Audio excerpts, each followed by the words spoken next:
Hi, I'm Sheldon Muller. Today, we're going to be talking about the power of depth of field in your photographs. When we choose to use any particular lens, we insist that that lens be well made, particularly in terms of sharpness. Indeed, the eye is tuned to focusing on that within the frame which is sharp. For landscape photography, we usually prefer to have focus extending right from the foreground through completely to the background, so the eye is led through the image because everything is sharp. But when we as photographers select a subject and we zoom in and focus on that, does it automatically mean that everything within the frame needs to be in focus? Or should we just choose to highlight that which we want to be the subject?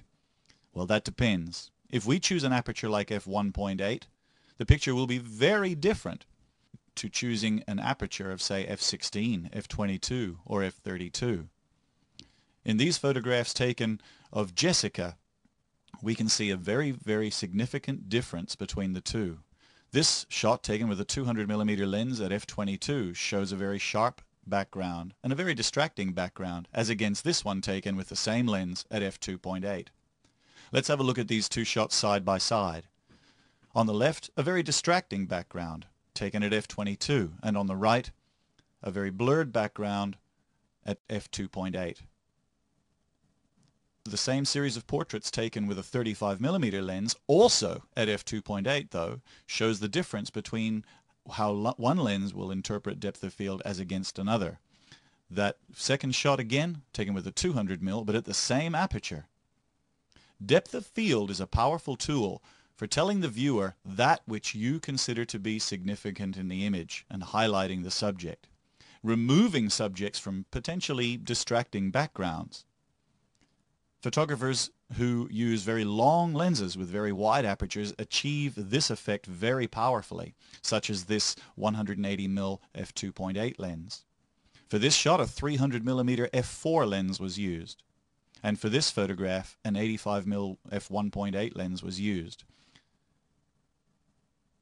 In order to highlight the subject and make the viewer look directly into the model's face, the camera and the lens was focused on the model's eyes, making everything else out of focus and yet still placing her very clearly in a context.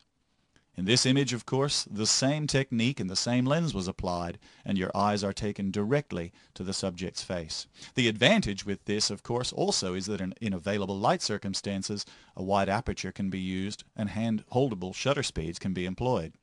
For landscape photography, though, it's a different kettle of fish, and photographers who shoot landscapes prefer to use wider angle lenses with small apertures, making sure that sharpness exists from the very foreground right through to the background, and thus leading the eye not only through composition but through sharpness throughout the entire image. That is the nature of landscape photography, and of course as such would call for smaller apertures and greater depth of field. For macro and close-up photography, small apertures are usually used along with flash, of course, to give a shutter speed that can be used to take the picture. Lenses like a 90mm micro lens are very effective for this. Thank you very much. I'm Sheldon Muller. Hope you've enjoyed our photo tips and the power of depth of field.